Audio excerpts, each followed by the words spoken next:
What's up, YouTube? MJ's Total Health and Wellness Enrichment. Back with another video. Please support the channel by hitting the like and subscribe button, along the bell icon to notify when I drop videos. I know it's been a couple weeks since I dropped a video. I've been on my grind, every day, getting in my 5+ miles. So, just health is wealth. But what I want to talk about today is what is going on with Jaron Boots Ennis. And I'm being as respectful as possible, but I think that where there's smoke, there's fire.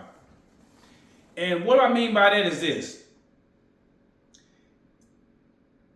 Jaron Boots Ennis and Vergil Ortiz have been on the collision course for the past, I would say 3 to 5 years. A lot of us thought they would take place at welterweight. And 3-4 years ago, I would have said Boots Ennis demolishes Vergil Ortiz.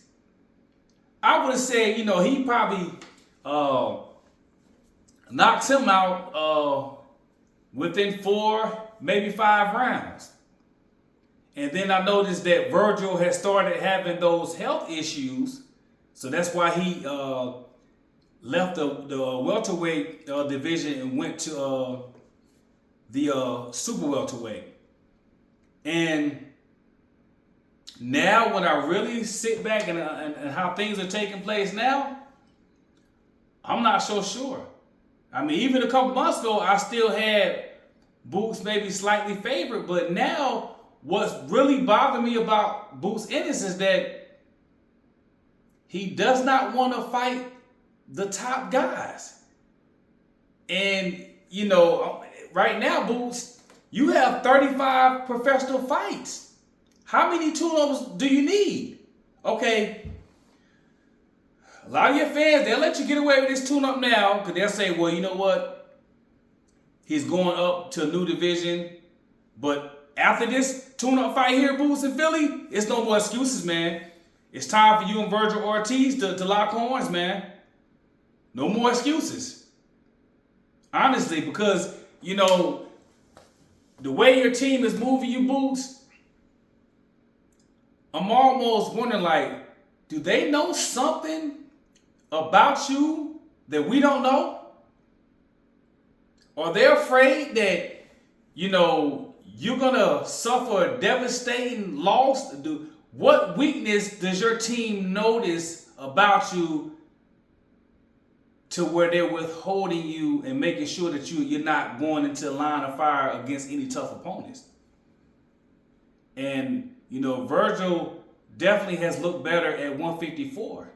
And I think that with Vergil looking better and healthy at 154, and with the way your team is moving you, things have shifted. It's shifted to where this really is a 50-50 fight, and some might even lean towards Vergil Ortiz. But of course, the only way we're going to find out is unless you two get in the ring. It is some absolute beast at 154, Boots. There's no excuse now of why you shouldn't fight the best. It's a lot of guys at 154. If I were you, Boots, I would try to pull Jamel Charlo off the couch. He was the former 154 undisputed champion. He brings a name. But right now, you got to fight somebody, Boots.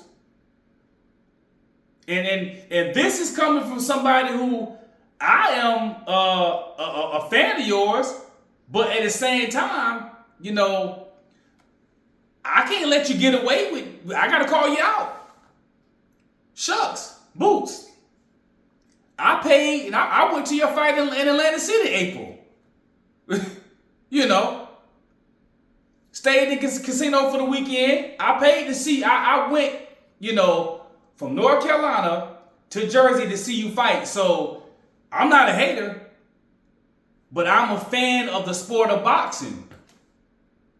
And we need to start getting you in these good fights because, you know, worst case scenario, Boots, is I don't want you to end up in a situation like Tank Davis to where, you know, you're not really challenging yourself. So we never know. So now if something happens to you, it's like we'll never know. No. You have the opportunity in front of you, and you have some formidable opponents at 154. Come on, man. A real fan is not going to throw you away after a loss. Matter of fact, we respect you even more. That's why I have so much respect for Evander Holyfield. Because although he had a lot of losses, he was a warrior. He fought the best. Another guy that was a warrior. Now, I may not agree with a lot of the funny style stuff that Oscar De La Hoya does outside of the ring, you know, with kitchen utensils and stuff. But I cannot deny the fact that Oscar De La Hoya was a warrior inside the ring, and he fought the best. I can't deny that. Definitely.